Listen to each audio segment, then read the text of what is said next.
News 3 WSIL. Here's what's happening right now. Here soon, students will be back in the classroom, and a local police department is making sure that they are ready. We'll show you how they gave back. There's a call for change in law enforcement. See why Illinois Governor J.B. Pritzker is calling the Sonia Massey case a failure. And the Missouri race for governor is down to 2. Tonight we'll hear from one of the candidates. News 3 at 10 starts right now. We've got you covered. From WSIL, this is News 3 at 10. Good evening. We have made it halfway through the work week. I'm Brooke Slyer. And I'm Mark Kiesling, and we are joined by Storm Track 3 Chief Meteorologist J.C. Brienne. And J.C., it sounds like we're just about a day away from a cool down. Oh, it is going to be fantastic. It was already better today, but it's going to get even better by the end of the week. Temperatures today were below average. That average high is 88. Carbondale topped out at 77. Dixon Springs at 78. And then some of our southern counties in the low 80s. Sikeston 81, Union City 82. Seeing quiet conditions on all of those sky cams again tonight, so not tracking any active weather. The temperatures are pretty mild, running in the low 70s. We've got Marion holding on to 71, along with Mount Vernon, 72 for Perryville, Paducah, Cape Girardeau, and Poplar Bluff. Now, as we head through the rest of the night tonight, we'll start to see some of those clouds trying to break up as we head into tomorrow morning. Temperatures will continue to dip into the upper 60s. And then we'll see a little bit of a warm up Thursday, but then that second cool down will arrive by Friday, and it'll stick around into the weekend. I'll let you know what to expect in just a few minutes. New at 10, Shawnee Community College is launching its new occupational therapy assistant program. They celebrated today with a ribbon cutting. 3, 2, 1. I do it. There you go. Yeah, it took them a couple of times, but they got it. This new 2-year program begins in the upcoming fall semester, which is set to start Monday. School officials and lawmakers were on hand to dedicate the newly renovated facility where those students will take those classes. State Senator Dale Fowler says this program is coming at the perfect time. The need for highly trained occupational therapy assistants is on the rise in the area, as we know. This occupational therapy assistant program is a direct response to this need and will provide students with top-tier education that prepares them for successful careers in healthcare. Shawnee Community College is the only school in our area to offer this program. The Marion Police Department is helping kids get ready for the classroom. They held their event tonight called Badges and Backpacks. It's kind of like Shop with a Cop that's held during the holiday season, but this time it's for back to school. Overall, 35 kids got to pick out everything from clothes to shoes and any supplies for the classroom that they might need. Now, this is the first year the Marion Police Department has held this event, and to make it all happen, several local businesses made some financial donations. The police department does plan to do it again next year. The 72nd annual Sikeston J.C. Boot Heel Rodeo began today. It's one of the most anticipated events each year in southeast Missouri. This year's rodeo is expected to bring more than 40,000 people to the region. Sikeston J.C. officials estimate the event has boosted the city's economy by as much as $7 million. Advertising chairman Noah Curtis tells us the fans expect a good show, and that's what they'll get. We really try to bring the best we can because that's what our community deserves. That's what people want to see. Like, if we don't, then what are we doing? We're here to really give back, and giving back means bringing the best that we can. The rodeo also serves as a fundraiser for the community. Last year, it raised $150,000 for charities in southeast Missouri. We're a little more than 6 weeks away from the Mount Vernon Fall Festival. Now, officials are revealing this year's theme. It's Rev Up at Mount Vernon Fall Fest. It's a nod to the band Fuel, who will headline the event, and Continental Tire, who helps to sponsor the festival. Now, other acts will include the Southern Grit brand, Hunter Girl, and Danger Party. The festival will be September 27th and the 28th. There'll be lots of vendors on hand, and it's free to attend that event. Well, former President Donald Trump and Vice President Kamala Harris both have running mates. Now they're focused on reaching those voters. Each party is looking to meet voters in pivotal states. Today's campaign stops included Wisconsin and Michigan. ABC's Jay O'Brien has more. Vice President Kamala Harris and her new running mate Tim Walz campaigning in the must-win state of Michigan. Good evening, Detroit! The pair earlier today in another battleground state, Wisconsin. Wow. Hello, Eau Claire. Former President Donald Trump's running mate, Ohio Senator J.D. Vance, campaigning in the same Wisconsin city, and even walking up to the vice president's plane, Air Force Two, on the tarmac. I just wanted to check out my future plane. Vance and Walz, both veterans, now new rivals. Vance, who deployed to Iraq in the Marines and did not see any active fighting, going after Walz's military background, accusing him of leaving his unit before it deployed to Iraq and lying about his service, seizing on this moment. We can make sure that those weapons of war that I carried in war is the only place where those weapons are at. He has not spent a day in a combat zone. What bothers me about Tim Walz is the stolen valor garbage. Do not pretend to be something that you're not. Walz served in the Army National Guard for 24 years and has never claimed to have seen active combat, despite those comments that he carried a gun in war. He retired honorably to run for Congress in 2005.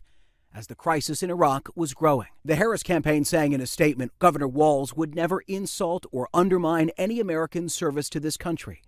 In fact, he thanked Senator Vance for putting his life on the line for our country. It's the American way. Walz also hitting back. Donald Trump, he sees the world differently than we see it. He has no understanding of service because he's too busy servicing himself. Again and again and again. The Harris-Walz campaign planning to hit all the swing states, part of a 5-day blitz. Many of them states President Biden and Harris flipped from red to blue in 2020. Jay O'Brien, ABC News, Washington. In Missouri, House Minority Leader Crystal Quaid is focused on her campaign for governor. She secured the Democratic ticket during yesterday's primary election, and now she's looking at the road ahead leading to the general elections in November. There's so many issues that cross partisan divides, and I'm so excited to dig in and really get to work over the next few months that bring us into November. Quaid will take on current Lieutenant Governor Mike Keogh in November's general election. Keogh won 39% of the vote on the GOP side of the race, beating out Bill Eigel and Jay Ashcroft. Former President Trump took to social media today to congratulate Keogh on his victory. A key issue for voters is expected to be abortion. It is currently banned in Missouri, but Quaid says she will fight for reproductive rights if elected. For all of the results from last night's Missouri primary election, you can head to our website. That's WSIL-TV.com. Just click on the Your Voice, Your Vote tab. Deputies in Williamson County, Illinois are looking for 2 suspects. First is Daryl Taylor of Marion. The 42-year-old is wanted on a charge for possession of meth. The other person they're looking for is 45-year-old Jeremy Williams. He's wanted for theft. If you have any information on these suspects, you can get in touch with the sheriff's office. Authorities are also looking for 3 people wanted out of Franklin County. Casey Nelson is wanted on a charge of criminal damage to property. Larry Johnson is wanted on a charge of battery. And Elizabeth Taylor is accused of deceptive practices. If you see any of these people, call the Franklin County Sheriff's Office at the number on your screen. Illinois officials are asking for a change in leadership following the death of Sonia Massey. Governor J.B. Pritzker is calling for the Sangamon County Sheriff Jack Campbell to resign from his position. Campbell is responsible for hiring Deputy Sean Grayson, despite what many see as several red flags on his resume, like having 6 jobs in just 4 years. Governor Pritzker says the sheriff should have done more before and after this tragedy. The sheriff has failed. He has failed to explain how he ended up hiring this deputy sheriff who has been fired from other departments. He failed to put forward reforms that clearly need to be made, training and other reforms. and still has failed to meet with the Massey family. That seems to me, and I'm not saying that's a fireable offense to not meet with but that just seems outrageous to me. Campbell has maintained he will not resign as a result of this case. Deputy Grayson is facing murder charges and is fired from the department. Authorities in Austria have arrested 2 people accused of plotting a terror attack. In the criminal complaint, officials accuse a 19-year-old of pledging allegiance to the leader of the Islamic State. There was concern an attack would target a Taylor Swift concert in Vienna. Swift has since canceled all 3 shows originally scheduled for tomorrow, Friday, and Saturday. This news comes one day after we learned a Pakistani national was arrested in the U.S. accused of plotting to kill American politicians. U.S. Attorney General Merrick Garland says they caught him red-handed.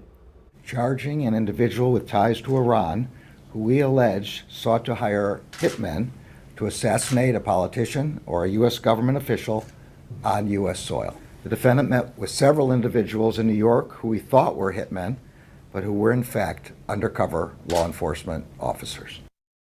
As for Swift's concerts, all tickets are being refunded. Security measures have been tightened around many U.S. politicians following last month's attempted assassination of former President Trump.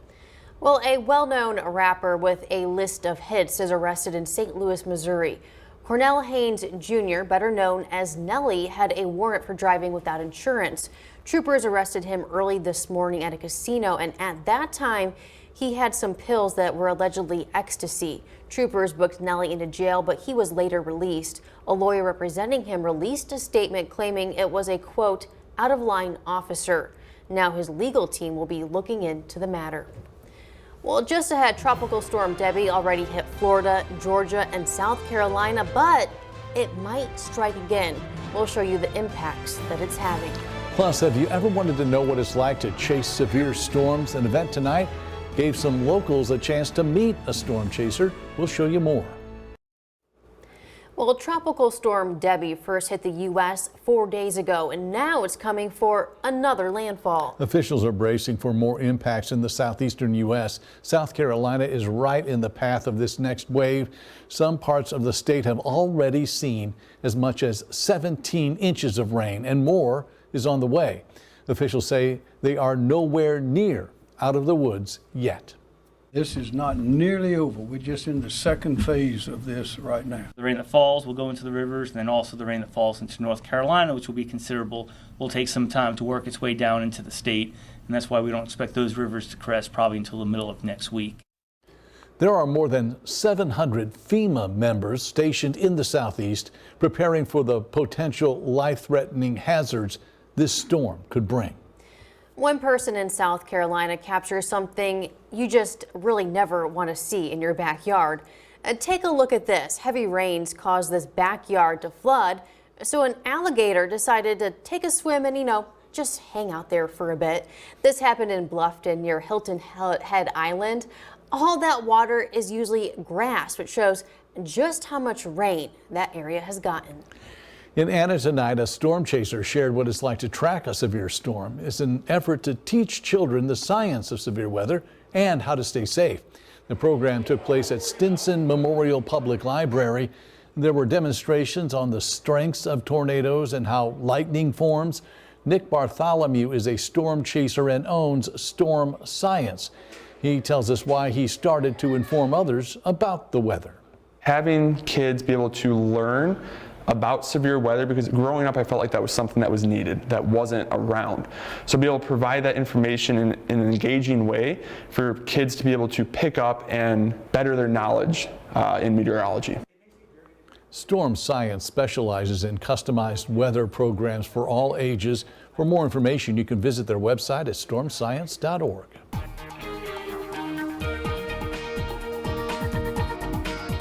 It has turned out to be a pretty nice day today. It was really cloudy, yes, but we at least got to see a break from some of the oppressive heat.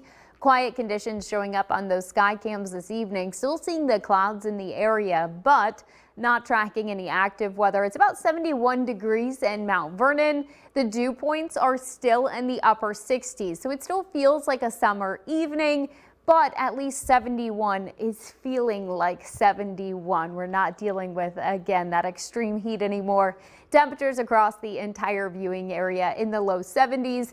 Mount Vernon, 71, along with Dixon Springs, Eddyville, 72, and Cape Girardeau, Poplar Bluff, Sykeston, Carbondale, Harrisburg, Paducah. So no matter where you are this evening, it is pretty comfortable. We're going to continue to stay quiet and mild tonight. As we head into your Thursday, we're tracking a little bit of a warm up and a little bit more sunshine as well throughout the day tomorrow.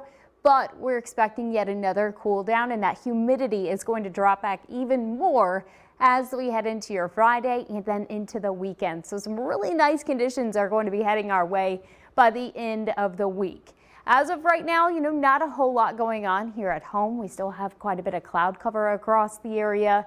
We're also keeping an eye on Tropical Storm Debby. Debby, though, not expected to impact our region. If anything, like I mentioned before, we're going to get even better. So some of those clouds will start to break up as we head through the overnight hours. Partly cloudy conditions expected as we kick off your Thursday. We could still see a few clouds around throughout the day, but we'll see more breaks in the clouds than what we saw today. So it will bring a little bit more sunshine. The temperatures, though, are going to warm up just a smidge. So tomorrow morning, we're waking up to about 67, by lunchtime 79, and then high temperatures back up into the mid 80s, about 85 degrees for that high tomorrow. Keep that storm track 3 up around. We have a great forecast coming our way by the time we get to Friday, dipping down close to 80 for highs, and then we stay there throughout the entire weekend. We don't start to warm back up until we head into next week. The best part of this forecast is the muggy meter. It's going to drop even more as we head into Friday, Saturday, and Sunday. Those dew points are actually going to dip down into the 50s. This is going to make a huge difference. It is going to feel refreshing and even a little bit fall-like as you step outside. That is going to allow those low temperatures Saturday and Sunday morning to dip down into the upper 50s as well. So a couple of fall-like mornings. Don't get too used to it though, because by the time we get to next week, we're not done with summer. We're still 45 days from the official start to fall. Not that anybody's counting here. So, it's going to be hot still. So enjoy the break. All right, we will. It's just been a little bit of a roller coaster ride. It really has. All right, thanks, JC. Well, more and more Americans are tapping into their home's value.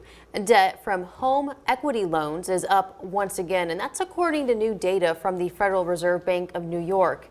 It shows last quarter consumers added $4 billion in that line of credit. So far, there's been 9 quarters in a row where balances have seen an increase. One expert says you can take out home equity loans, but you just have to be pretty smart about it. There are no rules about what you do with the money. So when you pull the money out, you can do with it whatever you want. You can go to Vegas, you can go to Disney, or you can hire a contractor to redo your kitchen. Borrow only as much as you need. If the kitchen project is going to be 50 grand, borrow 50 grand. It's a little bit risky right now to tap into your home equity for investments. I mean, I'm not saying it can't be done, but it's probably not the wisest move. Home equity loans aren't the only thing that's going up. Balances for mortgages, credit cards, and auto loans also went up.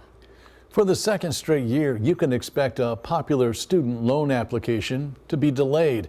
The free application for federal student aid, or FAFSA, is typically available October 1st.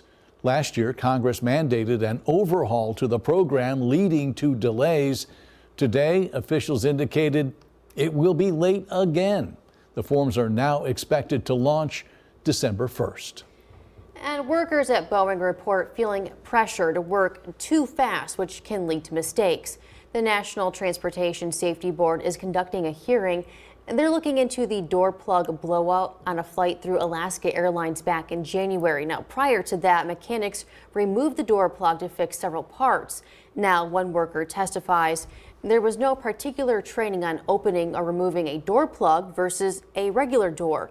Several workers also said the workload is so high, there's just no way to avoid any mistakes.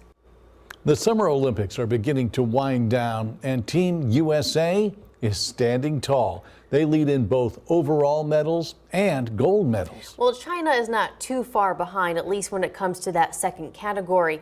And lots of attention was on the track today. ABC's Melissa Adon has more.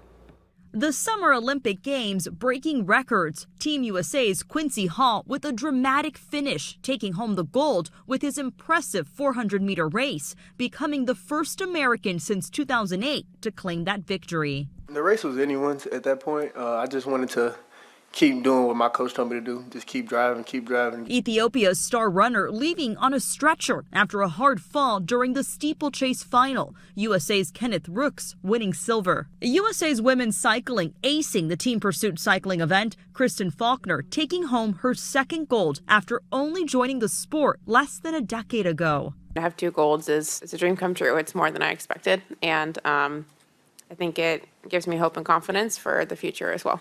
Over at the mat, Sarah Hildenbrand dominating, bringing home the gold for women's wrestling freestyle. And 20-year-old Hampton Morris becoming the first American man in 40 years to medal in weightlifting, taking home the bronze. Women's USA basketball cruising past Nigeria and set to face Australia in the semifinals on Friday. Melissa Adon, ABC News, Los Angeles. And of course, something that we're keeping an eye on, another former Saluki is getting ready to take part in the Olympic Games. News 3 Sports Director Jake Siegel is here with more on her upcoming event. Jake? Yeah, guys, and not just her, but I think we can all be proud of what Team USA has done for the moment, and hopefully we'll see if they can win some gold. But guys, the final last Southern Illinois Olympic athlete competes tomorrow. Raven Saunders, her name. Shot put is her game. She'll try to advance to the qualifying round for Team USA. The Saluki product, no stranger to success on the Olympic stage. She's won bronze in Rio, silver in Tokyo, and now going for gold in Paris. The shot put standout has a self-proclaimed nickname of the Hulk. She'll try now to earn her first ever gold medal. That journey starts tomorrow afternoon. First, though, she'll need to get past that qualifying round. Saunders has ties to our region. She won the 2015 MVC shot put title at the Indoor Track and Field Championship while with the Salukis. The South Carolina native, also an Ole Miss grad. Another impressive season for the Saluki softball team is no surprise. What might be a surprise is how the team is excelling in the classroom. The National Fast Pitch Coaches Association says the Dogs have the highest GPA in the nation. Southern had a combined 3.856 GPA, 9 of the team's players with a perfect 4.0. One of the team's most notable wins came against Cal right here in the NCAA tournament just a few months ago. SIU able to win its first NCAA tournament game since 2019. In case you may not remember, the Salukis won both the Missouri Valley Conference regular season and were tournament champions as well. That was the first time it was done since 2019. The Dogs also made an NCAA regional final appearance where they would eventually fall to LSU. The fight for a wild card spot in the National League is on. Entering tonight, the Cardinals are 3.5 games back from earning that last possible spot. St. Louis has been up and down over its last 10 games. A win this evening would give Tampa would give St. Louis the series win. We start in the third inning, all tied at 1. Nolan Arenado with a chopper down third base side. It rolls, hits the fence, and allows the Cardinals to clear the bases. 3-1, St. Louis on top. Let's move to the fourth. The Redbirds at it again, this time threatening again, and again produce. Alec Burleson nearly tears the cover off that baseball, shoots one into right. 2 more Cardinals coming in to score. St. Louis goes on to beat Tampa Bay 5-2. The Cardinals winning the series. They'll go for the series sweep tomorrow night. Speaking of series victories, the Cubs crushing the Twins 8-2. The Cubbies have now won 3 of their last 4 games. Chicago off tomorrow evening. The White Sox have been the talk of baseball due to their historic losing streak. They did win last night to snap that 21-game skid, but they fell 3-2 to Oakland today. The Southsiders still own baseball's worst record at 28-89. They're off tomorrow, and guys, that means we get to see the Windy City Showdown between both Chicago squads starting on Friday night. So it should be a cool little series for baseball fans here. Either you're a White Sox fan or Cubs fan, it'll be some pretty good baseball. All right. Thank you, Jake. And JC, how about one last look at the weather before we go? Things are finally starting to cool down, at least for a little while. Absolutely. It's actually a great time to maybe get out to some baseball games or just find a reason to be outside. Now, tomorrow is going to be a little bit warmer than today. We will climb back up into the mid-80s. We'll see a little bit more in the way of sunshine tomorrow as well, but Another cool down arrives Friday, sticks around Saturday and Sunday. Temperatures will be topping out close to 80 degrees. That humidity is going to drop again. So we're going to go from dew points in the 60s to dew points in the 50s. That's going to make it feel more like a fall-like air mass, and that's going to allow some of those morning low temperatures to dip down into the 50s both Saturday and Sunday. So a cooler start. Enjoy it. We are still in summer, and it is not done with us yet. All right, thanks for those updates, JC. We appreciate it. And that will do it for us tonight at 10. Jimmy Kimmel is coming up next. From all of us here at News 3, thank you for joining us. Good night.